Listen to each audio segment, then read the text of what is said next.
हम सब जो भी विचार करते हैं, वे सारे विचार इस वायुमंडल में फैल जाते हैं और वे हमारे वातावरण को निर्माण करते हैं। इसीलिए जब हम मंदिर जाते हैं तो हमें वहाँ शांति और पवित्रता महसूस होती है, क्योंकि जो भी व्यक्ति मंदिर जाते हैं वे वहाँ पर शुद्ध विचार ही उत्पन्न करते हैं। वहाँ जाकर वे कोई भी विकार के बारे में नहीं सोचते हैं। तो प्रत्येक मनुष्य मंदिरों में जाकर अच्छे विचार ही सोचते हैं, तो इस वजह से वहाँ का वातावरण शुद्ध और पवित्र होता है और वहाँ जाने पर इसलिए हमें शांति महसूस होती है, सुकून महसूस होता है।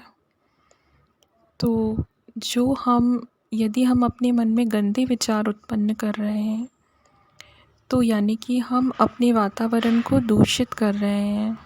यह एक ना दिखाई देने वाला प्रदूषण है। तो इस समय पृथ्वी के वातावरण में इतना दूषित वायुमंडल है विचारों का, क्योंकि हर व्यक्ति अपने मन में काम के विकार, क्रोध, ईर्ष्या, द्वेष, यही सब विचार वातावरण को दे रहे हैं। तो प्रत्येक व्यक्ति इस प्रकृति को दूषित करने के लिए जिम्मेदार है। इसी के फलस्वरूप फिर प्राकृतिक प्रकोप भी होते हैं, क्योंकि जब मनुष्य के अंदर से दिव्यता ख़त्म हो जाती है और ये सारी बुराइयां प्रवेश हो जाती हैं, तो प्रकृति भी दूषित हो जाती है और फिर प्राकृतिक आपदाएं उत्पन्न होती हैं। तो इसलिए हर मनुष्य की यह जिम्मेदारी है कि वह अपने विचारों पर विशेष ध्यान दे। यदि हम अपने मन में गंदे विचार उत्पन्न करते हैं तो हमारा पूरा वातावरण दूषित हो जाता है और फिर उस वातावरण में जो भी व्यक्ति होगा उसके मन में भी वही विचार आने लगेंगे। तो इस तरीके से हम एक बुरा कर्म करने के जिम्मेदार हो जाते हैं। तो इसीलिए यदि हम सिर्फ स्वयं को ही सुधार लेते हैं, सिर्फ हम अपने मन को पवित्र कर लें, हम अपने मन में सिर्फ अच्छे ही विचार उत्पन्न करें, तो हम प्रकृति को शुद्ध करने का कार्य भी करते हैं, जो कि बहुत ही श्रेष्ठ कार्य है।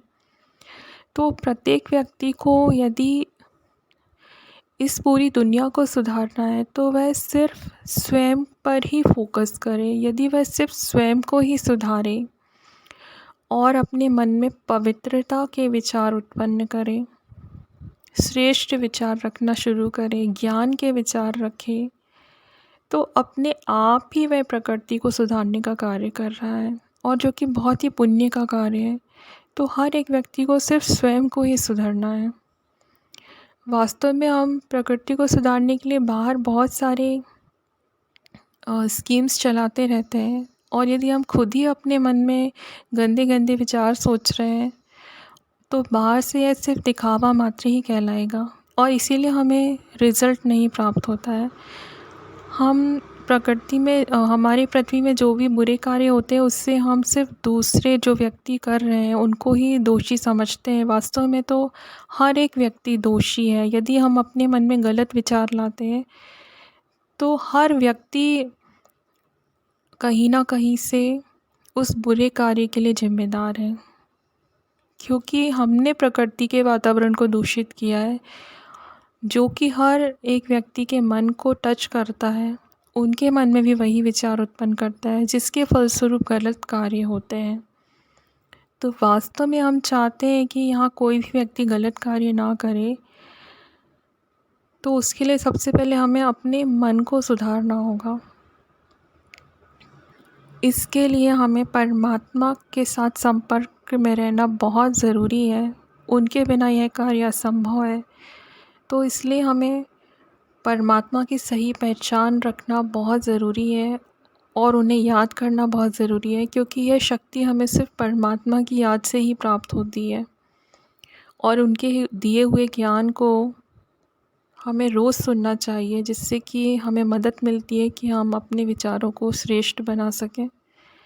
इन विचारों से ही हमारी प्रकृति का निर्माण होता है, हमारा जीवन बनता है। जैसे कि कहते हैं संकल्प से ही सृष्टि का निर्माण होता है, तो इसलिए हमें सबसे अधिक ध्यान अपने संकल्पों पर ही रखना है। यदि हमारे संकल्प शुद्ध होंगे, श्रेष्ठ होंगे, तो हमारी प्रकृति अपने आप ही बदल जाएगी।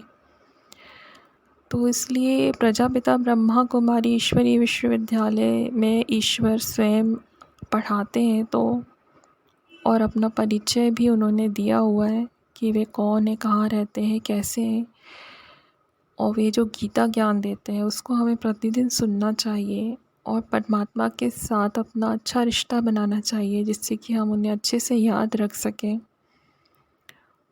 परमात्मा को याद रखने से ही यह सारे कार्य संभव होंगे। ओम शांति।